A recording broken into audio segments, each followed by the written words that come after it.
किसानों को किस तरह का फायदा होने वाला है? सर मेरा नाम हरिंद्र चौहान है। मैं रामसाइड crop science private limited company से काम करता हूँ, जी। Senior sales officer Jagraon. अपना विजन है सर कि फार्मर सही जमीन सही होवे, जिसदे नाल जमीन का सेहत भी अच्छा होवे और फार्मर का भी सेहत अच्छा होवे। हमारा मेन पर्पज है कि जो हम फसल पैदा कर रहे हैं उसमें प्रॉपर न्यूट्रिशन होवे। उस पर्पज से हम फार्मर को अवॉइड करना चाहता हूं कि उस तरह से आप काम करो, उस तरह से अपना प्रोडक्ट यूज करो जिहदे नाल फसल के बीच हर तरह का न्यूट्रिशन अवेलेबल होगा, जिहदे नाल किसी तरह की शारीरिक कमजोरी नहीं महसूस होगी। इस वजह से मैं फार्मर तक इस प्रोडक्ट को पहुंचाने की कोशिश करता हूँ। क्या लगता है आप लुधियाना पंजाब खेतीबाड़ी यूनिवर्सिटी में आए हो, यहाँ पर जो किसान आए हैं उनके पास किस तरह की समस्याएं हैं जिनका आप समाधान कर रहे होगी? सर देखो, समस्या तो फार्मर हम पंजाब का ऐसे भी बहुत जागरूक है, हर प्रोडक्ट के बारे में जानता भी है। बताने के बाद वो यदि तुरंत ये एक्सेप्ट कर लेता है इस चीज़ को कि हाँ ये चीज़ बरतने योग्य है, इस चीज़ को बरतना चाहिए। और अपने प्रोडक्ट के बारे में जब हम बताते हैं फार्मर को तो वो बरतता ही है, कुछ न कुछ वो तजर्बा करता है। 2 किला करे, 4 किला करे, 10 किला करे, वो करता है जरूर। रिजल्ट्स की बात करें, आपको क्या लगता है कौन सा प्रोडक्ट इस वक्त हर एक खेत में ज़रूरी है जो किसानों को अपने खेतों में प्रयोग करना ही चाहिए? और दूसरी बात मैं कहना चाहूँगा, यदि पंजाब एग्रीकल्चर यूनिवर्सिटी में आए हो तो आपको स्टॉल लगाने से पहले, एग्जीबिशन लगाने से पहले उनकी क्या प्रायोरिटीज़ हैं, क्या गाइडेंस है उनकी?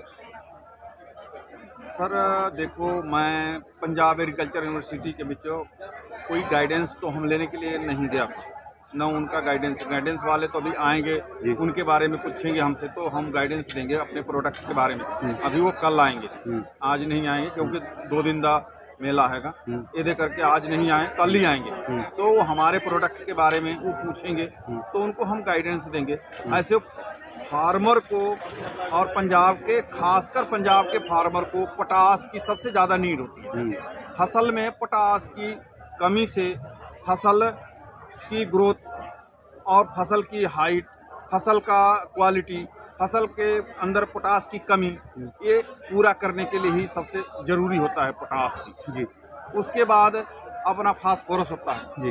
ये ग्रोथ के लिए, जैसे रूट डेवलपमेंट के लिए, टिलरिंग के लिए सबसे ज़्यादा फास्फोरस का काम होता है। हाँ, आपने इंग्रेडिएंट्स की बात की जाए, इसमें ऐसी क्या चीज़ है जो फसल की कमी को, भूमि की जो कमी होती है खेत में, मिट्टी में, तो उसको पूरा करता है?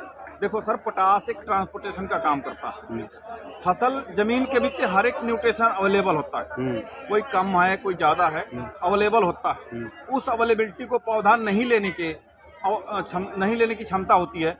जब हम जमीन के बीच पोटास डालते हैं तो उस चीज़ को वो एक्सेप्ट करने लगता है, पौधा उस चीज़ को लेने लगता है जमीन से, जैसे हर एक न्यूट्रिशन को जमीन से वो लेने लगे। पोटास का सबसे मेन रोल काले होता है। कृषि विभाग की बात करी जाए, उनके जो अधिकारीगण हैं, जो उनके एम्प्लॉइज़ हैं, जो जिनकी ड्यूटी लगती है कि खेतों में जाना है, लोगों को कैंप्स में जागरूक करना है, क्या लगता है कि वो जाते हैं, वो इस चीज़ को किसानों को बोलते हैं कि ये चीज़ डालनी चाहिए? सर वो देखो, पुरानी थ्योरी पे, चाहे एग्रीकल्चर यूनिवर्सिटी हो चाहे अपना विभागीय लोग होंगे, वो पुरानी थ्योरी को ही लेके चलते हैं, नई थ्योरी पे नहीं जाते हैं। वो यूरिया, डीएपी, पोटास को ही रिकमेंडेशन देते हैं, जिंक 33% को ही रिकमेंडेशन देते हैं। अपा जिंक 33% की जगह पे हम 17% जिंक को अवेलेबिलिटी कराते हैं, क्योंकि देखो सिर्फ जमीन का 1% पीएच बढ़ने से 71%, 33% और 21% जिंक ब्लॉक हो जाता है।